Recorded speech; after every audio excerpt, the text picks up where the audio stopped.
ಎಲ್ಲರಿಗೂ ನಮಸ್ಕಾರ.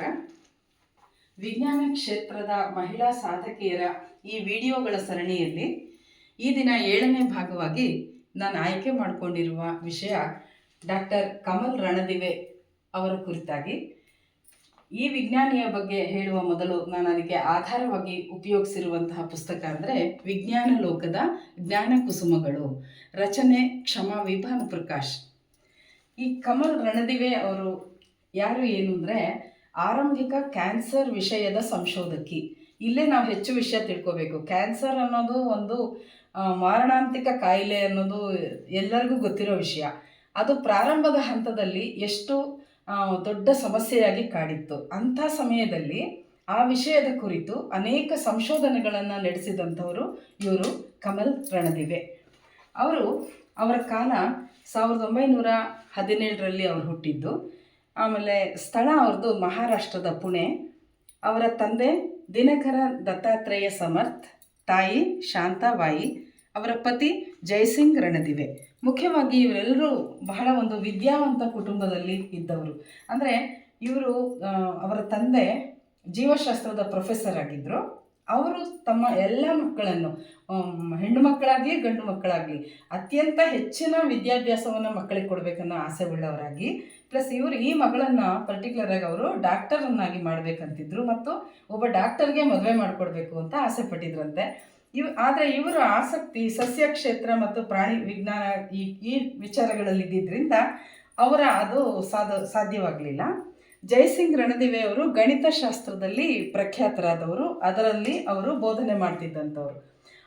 ತಂದೆ ಮತ್ತು ಪತಿಯ ಹೆಚ್ಚಿನ ಸಹಕಾರದಿಂದ ಇವರು ಮುಂದೆ ಅನೇಕ ಸಾಧನೆಗಳನ್ನು ಆರಾಮವಾಗಿ ಮಾಡೋಕ್ಕಾಯಿತು. ಮಹಿಳೆಯರಿಗೆ, ಅದು ಈಗ 100 ವರ್ಷದ ಹಿಂದೆ ನಾವು ಯೋಚಿಸಿದಾಗ ಆ ಕಾಲದ ಮಹಿಳೆಯರಿಗೆ ಅಂಥ ಒಂದು ಸುರಕ್ಷಿತ ಜಾಗ ಸಿಗೋದು ಬಹಳ ಅಪರೂಪ. ಆ ಥರದಲ್ಲಿ ಇವ್ರು ಮಾಡಿದಾಗ ಅವರ ವಿದ್ಯಾಭ್ಯಾಸ ಏನಿತ್ತು ಅಂದರೆ ಒಂದು ಪದವಿ, ಸಸ್ಯ ವಿಜ್ಞಾನ ಕ್ಷೇತ್ರದಲ್ಲಿ ಪದವಿ ಪಡೆದರು ಮತ್ತು ಆಸಕ್ತಿಯಿಂದ ಪ್ರಾಣಿ ವಿಜ್ಞಾನ ಕ್ಷೇತ್ರದಲ್ಲಿ ಸಹ ಅವರೊಂದು ಪದವಿಯನ್ನು ಮುಗಿಸ್ಕೊಂಡ್ರು. ಮುಂದೆ ತಮ್ಮ MSc ವಿದ್ಯಾಭ್ಯಾಸವನ್ನು ಕೋಶೀಯ ತಳಿಯ ವಿಜ್ಞಾನ, ಅವರ ಅತ್ಯಂತ ಆಸಕ್ತಿಯ ಕ್ಷೇತ್ರ. ಕೋಶ ಅಂದರೆ ಸೆಲ್ಸ್ ಅಂತ ಹೇಳ್ತೀವಲ್ಲ, ಸೆಲ್ಸ್ಗಳಿಂದ ನಮ್ಮ ದೇಹ ರಚನೆ ಆಗಿರುತ್ತೆ. ಆ ಕೋಶದ ತಳಿಯ ವಿಜ್ಞಾನ, ಅದನ್ನು ಅವರು MSc ಮಾಡಿದರು. ಅದರಲ್ಲೇ ಹೆಚ್ಚಿನ ಆಸಕ್ತಿಯನ್ನು ಮುಂದುವರಿಸಿ ಕೋಶ ವಿಜ್ಞಾನ ಅನ್ನೋದರಲ್ಲಿ ಅವರು PhD ಮಾಡಿದರು. ಸಾಮಾನ್ಯವಾಗಿ ನಾವು ಇವ್ರನ್ನ ನೋಡಿದಾಗ ನಾವುಗಳು ಸಾಮಾನ್ಯ ಮನುಷ್ಯರು ಅಂತ ಹೇಳಿದೀವಿ. ಈಗ ಸೈನ್ಸ್ ಕ್ಷೇತ್ರದವ್ರನ್ನ ಬಿಟ್ಟು ಬೇರೆ ಜನರಿಗೆ ಈ ಒಂದು ವಿಜ್ಞಾನ ಕ್ಷೇತ್ರ ಅನ್ನೋದು ಸ್ವಲ್ಪ ಅಪರಿಚಿತವಾಗಿರುತ್ತೆ. ಆದರೆ ಪ್ರತಿದಿನ ನಾವು ಈ ವಿಜ್ಞಾನದಲ್ಲಿ ಮುಳುಗಿ ಹೋಗಿರ್ತೇವೆ, ಅದನ್ನೆಲ್ಲವನ್ನು ಬಳಸ್ಕೊತಾ ಇರ್ತೀವಿ, ನಮ್ಮಲ್ಲೇ ವಿಜ್ಞಾನ ಅಡಗಿರುತ್ತೆ. ಆದರೆ ನಮಗೆ ವಿಜ್ಞಾನದ ಬಗ್ಗೆ ಏನೂ ಗೊತ್ತಿರಲ್ಲ. ಅಂಥವರಿಗೆ ಇವ್ರನ್ನ ತಿಳಿಸ್ಬೇಕು ಅನ್ನೋದೇ ನನ್ನ ಉದ್ದೇಶ. ಹಾಗಾಗಿ ಒಂದು ಪದವಿಯನ್ನು ನಾವು ಮಾಡಿದರೆ ಸಾಮಾನ್ಯರು ಅಲ್ಲಿಗೆ ನಿಲ್ಲಿಸ್ಬಿಡ್ತೀವಿ. ಇವ್ರು ಹಾಗಲ್ಲ, ಪದವಿಯೇ 2. ಆಮೇಲಿಂದ PhD ಒಂದು ಮಾಡಿದ ನಂತರ PhDಯ ಮುಂದುವರೆದ ಭಾಗವಾಗಿ ಅವರು ಅಂಗಾಂಶ ಕೃಷಿ ಅನ್ನುವ ವಿಚಾರವಾಗಿ ಹೆಚ್ಚಿನ ಸಂಶೋಧನೆಗೆ, PhD ನಂತರ ಹೆಚ್ಚಿನ ಸಂಶೋಧನೆಗೆ ಅವರಿಗೆ ಅನೇಕರ ಒಂದು ಬೆಂಬಲ ದೊರೆತಿದ್ದರಿಂದ ಅಮೆರಿಕದ ಬಾಲ್ಟಿಮೋರ್ ನಗರಕ್ಕೆ ಹೋಗಿ ಅಲ್ಲಿ ಅವರು ಇದ್ರ ಬಗ್ಗೆ ಹೆಚ್ಚಿನ ವಿಚಾರಗಳನ್ನು ಮತ್ತು ಅಧ್ಯಯನವನ್ನು ಕೈಗೊಂಡರು. ಇಲ್ಲಿ ಅಂಗಾಂಶ ಅಂತಂದಾಗ ನಾವು ನಮ್ಮ ದೇಹ ಒಂದೊಂದೇ ಕೋಶಗಳಿಂದ ಆಗಿರುತ್ತಲ್ಲ, ಇದು ಅಂಗಾಂಗ ಅಲ್ಲ, ಅಂಗಾಂಶ. ನನಗೂ ಇದು ಮೊದಲು ಗೊತ್ತಾಗಲಿಲ್ಲ, ಅದಕ್ಕೆ ಹೇಳ್ತಾ ಇದ್ದೀನಿ. ಇದು ಈ ಸೆಲ್ಗಳಿಂದ ಅಂಗಾಂಶಗಳಾಗುತ್ತೆ. ಈ ಅಂಗಾಂಶಗಳೆಲ್ಲ ಸೇರಿ ಅಂಗಾಂಗಗಳಾಗುತ್ತೆ ನಮ್ಮ ದೇಹದ್ದು.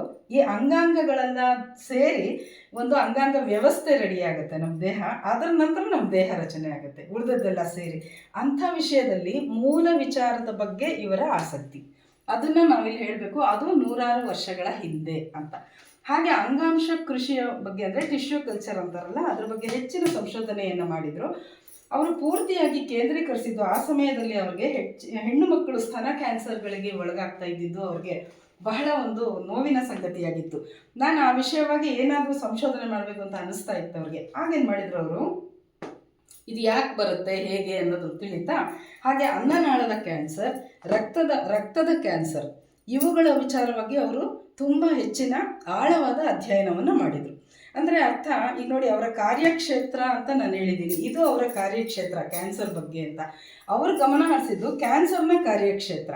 ಒಂದು ದೇಹದ ಒಳಗೆ ಕ್ಯಾನ್ಸರ್ ಅನ್ನೋದು ಒಳಹೊಕ್ಕಾಗ ಅದರ ಕಾರ್ಯಕ್ಷೇತ್ರ ಏನು, ಅದು ಏನು ಮಾಡುತ್ತೆ, ಯಾವುದ್ರ ಮೇಲೆ ಹೇಗೆ ಪ್ರಭಾವ ಬೀರುತ್ತೆ, ಅದು ಹಾರ್ಮೋನ್ಗಳ ಮೇಲೆ ಮತ್ತು ಆ ಗೆಡ್ಡೆಯ ವೈರಸ್ಗಳಿಗೂ ಈ ಕ್ಯಾನ್ಸರ್ಗೂ ಇರುವ ಸಂಬಂಧ ಹೇಗೆ ಶುರುವಾಗುತ್ತೆ, ಅಲ್ಲಿ ನಡೆಯುವ ಪ್ರಕ್ರಿಯೆಗಳೇನು, ಆ ಪ್ರಕ್ರಿಯೆಗಳನ್ನು ನಾವು ಅರ್ಥ ಮಾಡಿಕೊಂಡ್ರೆ ಮಾತ್ರ ಅದಕ್ಕೆ ಏನಾದರೂ ಮದ್ದು ಕಂಡುಹಿಡಿಬಹುದು. ಈ ಎಲ್ಲ ವಿಚಾರವಾಗಿ ಅವರು ಸಂಶೋಧನೆಗಳನ್ನು ನಡೆಸಿದರು. ಅದರಷ್ಟೇ ಆಳವಾಗಿ ಅವರು ಕುಷ್ಠರೋಗದ ಕುರಿತಾಗಿ ಕೂಡ ಸಂಶೋಧನೆಗಳನ್ನು ಮಾಡಿದರು. ಅದರ ಫಲವಾಗಿ ಒಂದು ಲಸಿಕೆಯನ್ನೇ ಅವರು ಕಂಡುಹಿಡಿದ್ರು ಕುಷ್ಠರೋಗಕ್ಕಾಗಿ.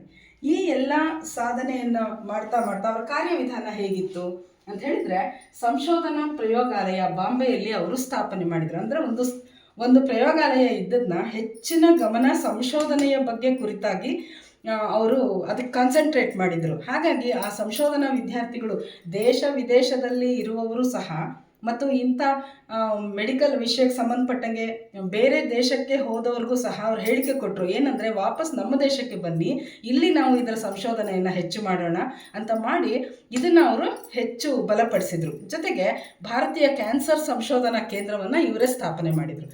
ನಾವು ಈಗ ಏನೆಲ್ಲ ಕೇಂದ್ರಗಳನ್ನು ಮತ್ತು ಈ ಕ್ಯಾನ್ಸರ್ಗೆ ಸಂಬಂಧಪಟ್ಟಂತೆ ಎಷ್ಟೆಲ್ಲ ಔಷಧಿಗಳನ್ನು ಕಂಡುಹಿಡಿದು ಕಾಲಗಳಲ್ಲಿ ನಾವು ನೂರಾರು ವರ್ಷದ ಹಿಂದೆ ನಡೆದ ಒಂದು ವಿಚಾರಗಳನ್ನು ಒಬ್ಬ ಮಹಿಳೆಯಾಗಿ ಅವರು ಹೇಗೆ ಮಾಡಿದರು ಅನ್ನೋದನ್ನು ನಾವಿಲ್ಲಿ ಗಮನಿಸಬೇಕಾಗಿದೆ.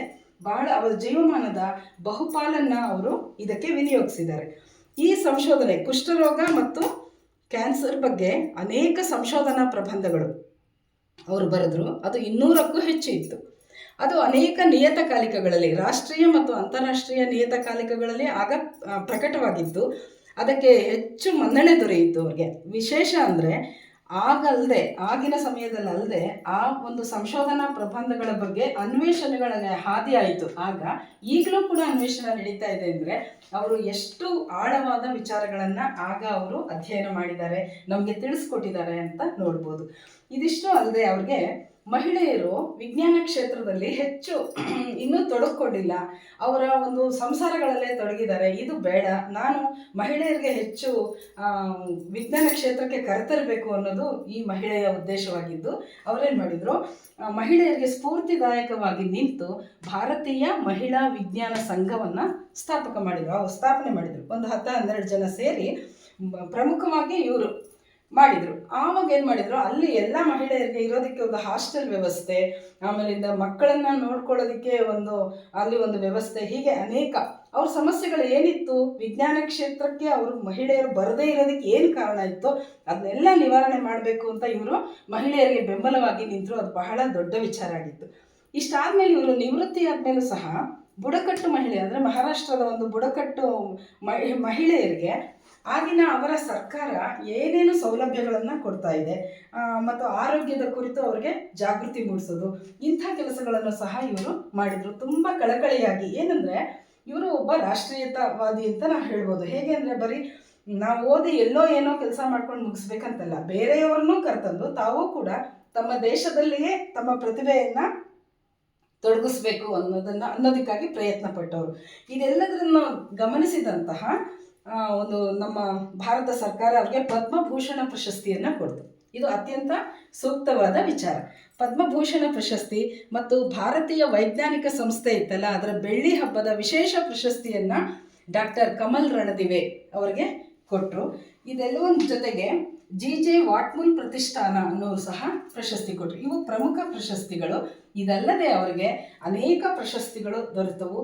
ಹೀಗೆ ಅಂದಿನ ಆ ಮಹಿಳೆಗೆ ಈ ದಿನ ನಾವು ಗೌರವಪೂರ್ವಕವಾಗಿ ನಮಸ್ಕಾರ ಮಾಡ್ತಾ, ಮಹಿಳೆಯರಿಗಾಗಿ ಸೈನ್ಸ್ ಕ್ಷೇತ್ರಕ್ಕೆ ಕರೆತರಬೇಕು ಅಂತ ಪ್ರಯತ್ನ ಪಟ್ಟಂಥ ಈ ಮಹಿಳೆಗೆ ನಾವು ಈಗಿನ ಕಾಲದಲ್ಲಿ ಮಹಿಳೆಯರಿಗೆ ಹೆಚ್ಚು ಅವಕಾಶ ಸಿಗ್ತಾ ಇದೆ, ಅಂಥವ್ರಿಗೆ ಇಂಥವ್ರ ಪರಿಚಯ ಇರಲಿ ಅನ್ನೋ ಕಾರಣದಿಂದ ಈ ಒಂದು ವಿಡಿಯೋ ಮಾಡಲಾಗಿದೆ.